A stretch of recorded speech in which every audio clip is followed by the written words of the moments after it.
Why does fire even exist? It sounds like a simple question. You've watched flames your whole life. Bonfires, candles, kitchen stoves. You strike a match, something ignites, and flames appear. But why does that happen? Most people never pause to ask. Fire just exists. It's hot. It glows. It destroys. End of story. Except that isn't the story at all.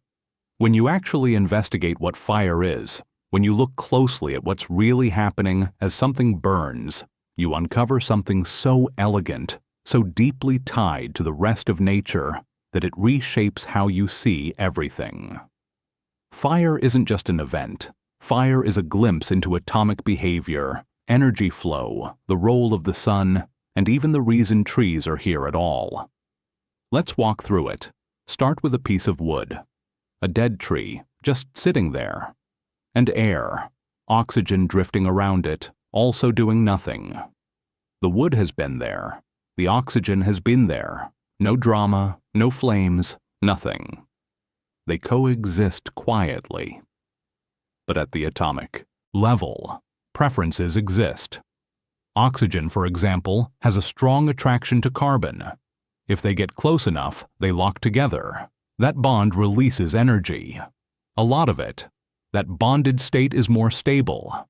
Lower energy, more comfortable for the atoms. There's a catch. Before they can snap together, they have to get close. And getting close means pushing through a barrier. At moderate distances, they repel, so they never quite reach the point where they can bond.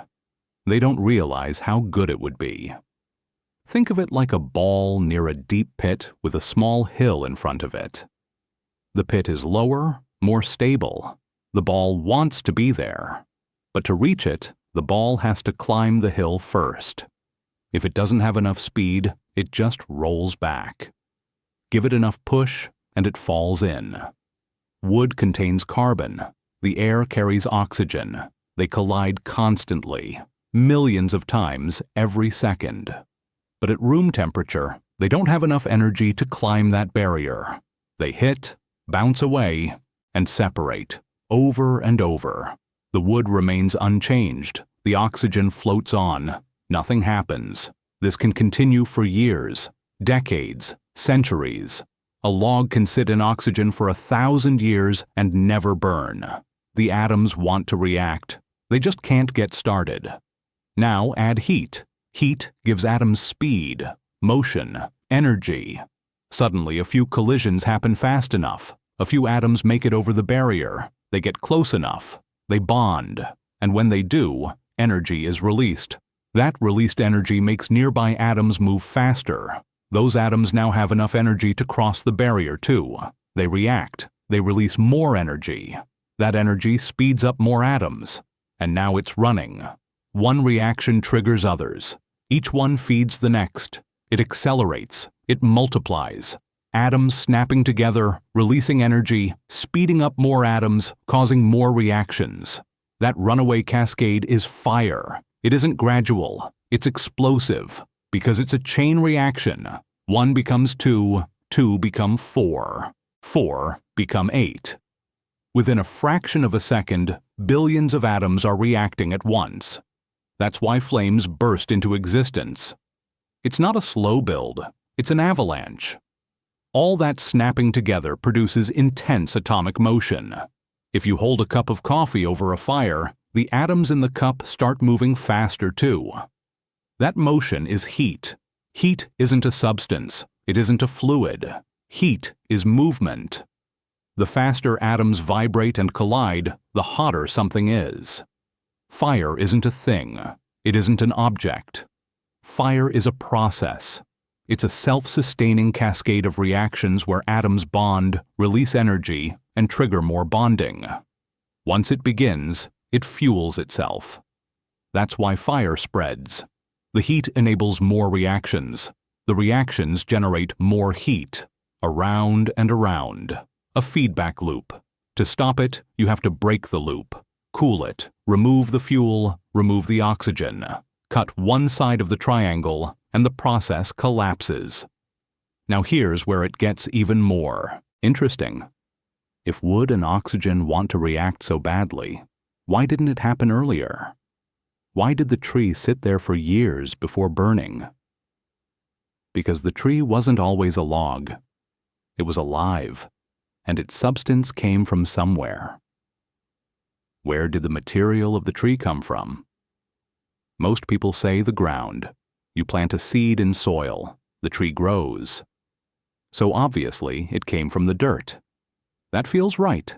It's wrong. The bulk of a tree comes from the air. Carbon dioxide from the atmosphere enters the leaves. The tree tears the carbon away from the oxygen. The oxygen is expelled. The carbon is kept. Water comes from the ground. Yes, minerals too. But the mass of the tree, the structure, the wood, the stuff that burns, that's carbon from the air. This misunderstanding is everywhere.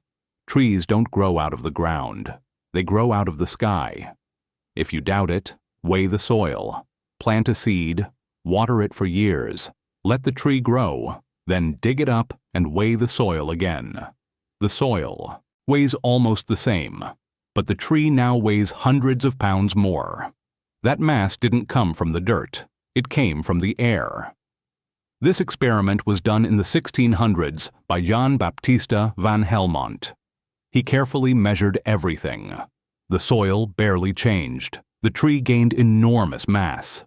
He knew the tree didn't come from the ground. He thought it came from water. He was close. Most of it is carbon from carbon dioxide, pulled directly out of the atmosphere. But carbon dioxide is a tight bond.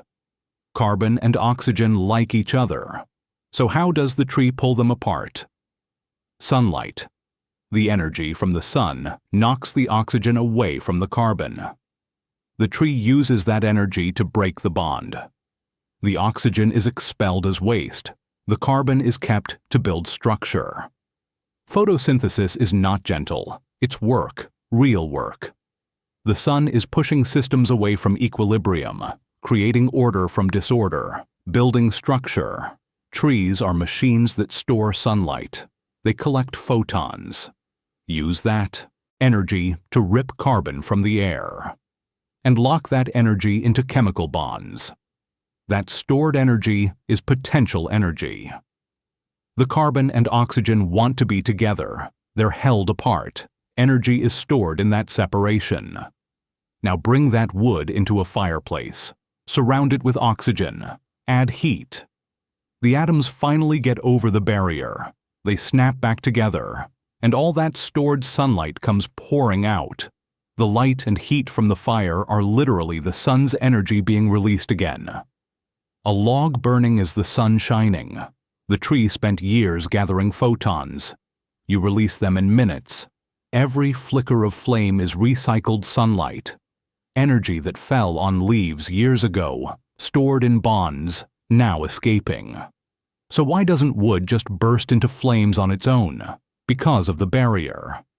At room temperature, atoms don't move fast enough. The system is metastable, ready to fall, but stuck, like a boulder balanced at the top of a hill. Stable until nudged. The match provides the nudge. It heats a small region. The atoms speed up. They cross the barrier. The chain reaction begins. This is why spontaneous combustion is rare. The universe is full of systems waiting for a trigger. Gasoline and air, food and oxygen. Even you. Your cells burn fuel with oxygen. Slowly, carefully, controlled fire. Respiration is combustion, just managed. The oxygen you breathe? It's waste. Plants dumped it into the atmosphere. For them, oxygen was poison. For billions of years, photosynthesis filled the air with it. Some organisms learned to use it, and that made fire possible. Sun to plant, plant to animal, animal to carbon dioxide, and back again. A cycle, energy flowing, matter circulating. When you burn wood, you're doing what your body does when it burns sugar. Same chemistry, different speed. Fire releases energy as heat and light. Your cells capture it as ATP. Same process. When bonds break and reform, energy moves. Atoms vibrate. Electrons jump. Photons are emitted. That glow? Electrons falling back to lower energy states. That's the flame. Different atoms, different colors. Sodium yellow, copper green, strontium red. Fireworks are atomic signatures. Smoke is unreacted carbon drifting upward. Ash is minerals, the tiny fraction that came from soil. Everything else becomes gas, carbon dioxide, water vapor, floating away. The mass didn't vanish, it changed form. Now ask yourself, why is the sun so hot? That's another story. I'll leave you with that.